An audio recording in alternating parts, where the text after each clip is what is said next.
Bismillah, Assalamualaikum warahmatullahi wabarakatuh.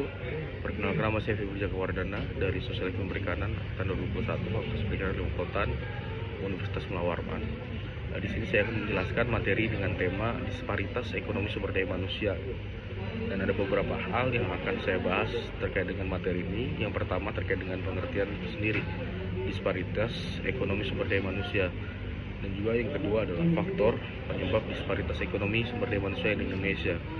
Dan yang terakhir adalah dampak dan solusi untuk disparitas ekonomi sumber daya manusia seperti itu. Lanjut. Yang pertama terkait definisi disparitas ekonomi sumber daya manusia. Secara etimologi dan juga secara teknologi, disparitas adalah ketimpangan yang terjadi dalam distribusi pendapatan, kualitas hidup, dan kesempatan kerja yang ada di Indonesia, khususnya masyarakat.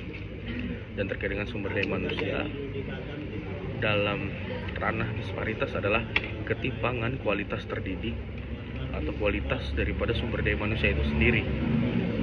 Disparitas sumber daya manusia mungkin bisa saya artikan sebagai sebuah ketimpangan dalam akses terhadap pendidikan dan hal sebagainya.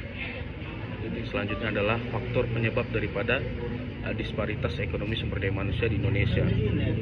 Yang pertama terkait dengan akses pendidikan tentunya. Kualitas dan akses pendidikan tidak merata di seluruh daerah adalah salah satu penyumbang terbesar disparitas sumber daya manusia di Indonesia.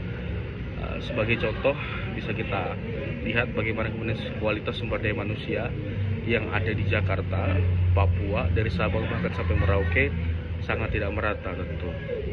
Dan yang kedua terkait dengan ketersediaan pelatihan.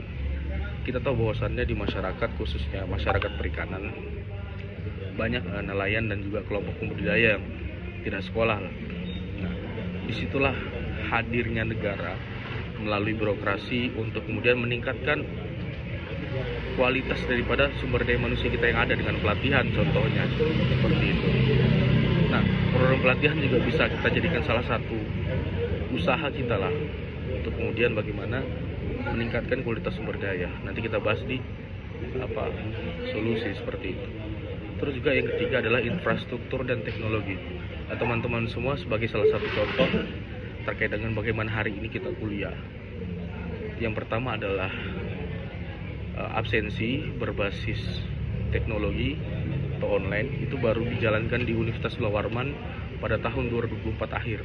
Sedangkan di universitas maju yang ada di Jawa, absen secara online itu sudah lama dijalankan seperti itu. Dan yang terakhir adalah kesempatan kerja yang menjadi penyebab daripada disparitas ekonomi seperti itu. Yang bisa kita lihat bagaimana kemudian kualitas sumber daya yang ada di Samarinda dan juga Kutai Barat tentu berbeda karena kesempatan kerja yang ditawarkan juga berbeda gitu. Di sana rata-rata orang ya seperti itulah teman-teman semua. Yang selanjutnya adalah teori-teori yang relevan mengenai disparitas ekonomi sumber daya manusia. Ada 3 teori yang kemudian saya ambil. Yang pertama adalah teori pertumbuhan ekonomi atau economic growth theory. Teori ini menjelaskan bagaimana kemudian faktor-faktor seperti teknologi, investasi, dan juga sumber daya manusia itu mempengaruhi pertumbuhan ekonomi teman-teman semua. Sumber daya manusia yang berkualitas sangat berpengaruh terhadap laju pertumbuhan ekonomi suatu negara. Salah satu contohnya adalah kita bandingkan aja bagaimana kemudian pertumbuhan ekonomi di negara berkembang dengan pertumbuhan ekonomi yang ada di negara maju. Sangat berbeda karena apa? Karena rata-rata di negara maju itu sudah hal yang lumrah, orang yang berkuliah, orang yang berpendidikan tinggi seperti itu. Sedangkan di daerah seperti kita, Indonesia, pedalaman khususnya itu sangat susah. Selanjutnya itu adalah teori ketimpangan atau inequality theory. Menggunakan teori ini untuk menjelaskan bagaimana ketimpangan pendapatan antara daerah yang satu dengan daerah lainnya yang dipengaruhi oleh kualitas sumber daya manusia. Jadi kita bisa bandingkan bahwa hari ini Balikpapan dengan Jogja itu memiliki, jangan Balikpapan dengan Jogja deh, Balikpapan dengan Sebulu misalkan, UMR jauh berbeda. Jadi kita bisa lihat bagaimana kemudian ternyata pendapatan itu juga merupakan salah satu penyebab daripada timpangnya kualitas sumber daya manusia di Indonesia. Yang terakhir yaitu human capital theory. Ada dua garis besar dalam teori ini. Yang pertama adalah memahami peran pendidikan, pelatihan, dan keterampilan dalam meningkatkan kualitas sumber daya manusia yang berdampak langsung terhadap ekonomi negara. Yang kedua adalah menekankan pentingnya investasi dalam pendidikan dan kesehatan untuk mengurangi timpangan sumber daya manusia di Indonesia. Selain daripada faktor penyebab dan juga teori berkaitan dengan hal itu, saya juga akan membahas dampak daripada disparitas ekonomi sumber daya manusia di Indonesia. Yang pertama adalah peningkatan ketimpangan sosial. Ini adalah meningkatnya jurang pemisah antara kaya dan miskin di masyarakat. Seperti kita tahu bahwasannya di negara-negara kapital liberalis seperti Amerika, bahwa yang kaya akan terus kaya. Ya, kita tahu bahwasannya di Indonesia memang secara umum sistem ekonomi kita kan campuran, tidak seperti Amerika atau bahkan Cina yang memiliki sistem ekonomi komunis gitu. Lanjut, yang kedua adalah menurunnya kualitas pembangunan ekonomi. Ketidakseimbangan dalam distribusi sumber daya manusia yang berkualitas dapat memperlambat pertumbuhan ekonomi. Jelas di mana bahwa daerah tertinggal pada saat zaman pemerintahan Soeharto dulu, Kalimantan, sampai pemerintah pada saat itu melakukan program yang namanya transmigrasi seperti itu, untuk mengisi daerah-daerah yang kosong. Dan terbukti sampai saat ini bahwa Kalimantan cukup maju lah dan cukup merata kualitas sumber daya manusia yang ada, cukup mumpuni lah teman-teman semua. Yang ketiga yaitu adalah migrasi internal, yaitu banyaknya penduduk yang bermigrasi dari daerah tertinggal ke daerah maju untuk mencari pekerjaan yang baik. Mungkin bisa kita bahasakan seperti masyarakat urbanisasi seperti itu. Karena kita lihat di kota-kota besar seperti kota Jakarta, banyak orang-orang yang dari luar daerah dan tinggal di bawah kolong jembatan. Seperti itu contohnya. Lalu apa sih kira-kira teman-teman solusi untuk mengurangi disparitas ekonomi sumber daya manusia terutama di Indonesia? Yang pertama, terkait dengan hal itu bisa kita lakukan peningkatan kualitas pendidikan, membuka akses pendidikan yang lebih merata contohnya di seluruh Indonesia, terutama di daerah tertinggal.